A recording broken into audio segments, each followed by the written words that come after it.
బెండకాయ and potato fry. ఈ combo ఎప్పుడైనా మీరు ట్రై చేశారా? ఫస్ట్ మనం ఈ కర్రీ కోసం పోపు ప్రిపేర్ చేయాలి. పోపు ఎలా ప్రిపేర్ చేయాలంటే, ఆయిల్ హీట్ అయినాక అందులో వెల్లుల్లి, జీలకర్ర, ఎండుమిర్చి, కరివేపాకు ఇవి దోరగా వేయించుకోవాలి. తర్వాత ఒక మీడియం సైజ్ ఆనియన్ చిన్నగా కట్ చేసుకొని అందులో వేసుకోవాలి. అది బాగా ఎర్రగా ఫ్రై అవ్వాలి అది కూడా.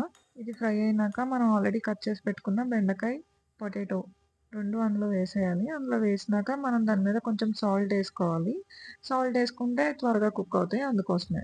మనం ఈ కర్రీకి మూత పెట్టకూడదు. మూత పెట్టామంటే ఈ కర్రీ పేస్ట్ అయిపోద్ది. అందుకోసం మూత పెట్టకూడదు. అప్పుడప్పుడు దీన్ని కలుపుతూ ఉండాలి. ఇది కుక్ అవ్వడానికి ఒక 15 మినిట్స్ పడుతుంది. 15 మినిట్స్ పట్టినాక ఆల్మోస్ట్ మనకది కుక్ అయిపోయింది అని అనిపించినప్పుడు ఆల్రెడీ రోస్ట్ చేసి పెట్టుకున్న పీనట్స్ వేసుకోవచ్చు అందులో. అది కూడా వేసి కొంచెం కలిపేసి ఆ తర్వాత మనం అందులో కొంచెం కారం వేసుకోవాలి. నేను కొంచెమే కారం తింటాను కాబట్టి నేను కొంచెం వేసుకున్నాను. మీరు మీ టేస్ట్ బట్టి మీరు అడ్జస్ట్ చేసుకోవచ్చు దాన్ని. నాకు ఫ్రై కర్రీస్ ఉన్నప్పుడు మ్యాగీ మసాలా యేసుకుంటే చాలా ఇష్టం. అందుకే నేను మ్యాగీ మసాలా లాస్ట్‌లో యాడ్ చేశా. మీకు నచ్చితే యాడ్ చేయండి. లేకపోతే లేదు. అంతే.